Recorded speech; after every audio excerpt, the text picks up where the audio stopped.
আমরা ঘর বিসর্জনের পথে যাচ্ছি। আজকে দিনের বেলা আমাদের এরকমই নিয়ম, ঘর বিসর্জন এখনো হয়ে যাবে।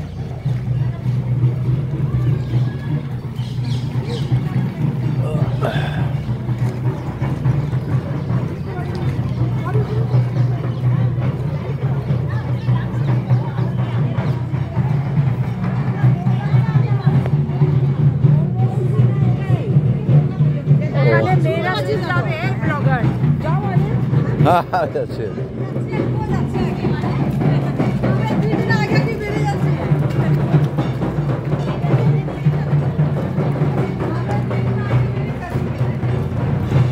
গ্রামের এবং পরিবারের সমস্ত মহিলারা এই অবধি আসে, আর আমরা বাকি, কারণ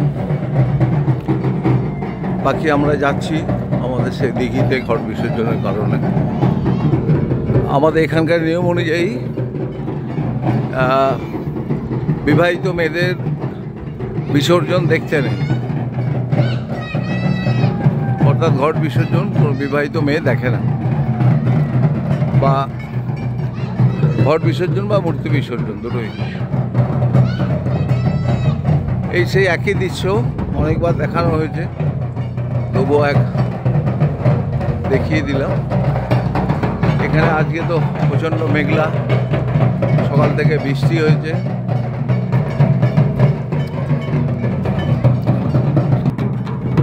অনেক দিন ধরেই সবাই আমার এই ভিডিও ভালো লাগুক না লাগুক দেখছেন হয়তো, বা স্কিপ করে যাচ্ছেন, যাই হোক।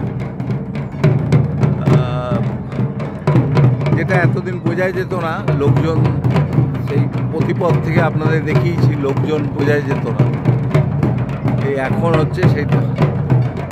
ষষ্ঠীর পর থেকে গ্রামের সব লোকজন আসার পরে, তাও আগের মতো পপুলেশন তো আর নেই, অনেক কমে গেছে।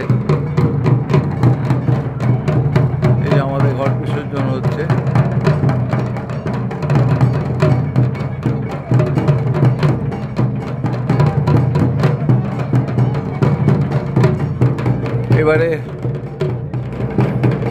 এবারে নন্টুর দায়িত্ব ছিল ঘট নিয়ে এসে বিসর্জন করার, এই জন্য নন্টু করলো,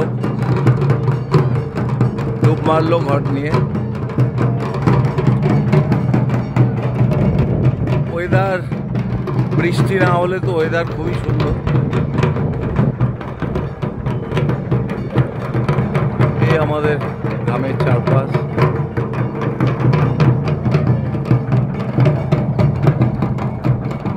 সব দেখানো হলো। আর মূর্তি বিসর্জন আমাদের আজকে হবে না, বৃহস্পতিবার বলে, মূর্তি বিসর্জন কালকে হবে, আবার কালকে দেখা হবে। নমস্কার।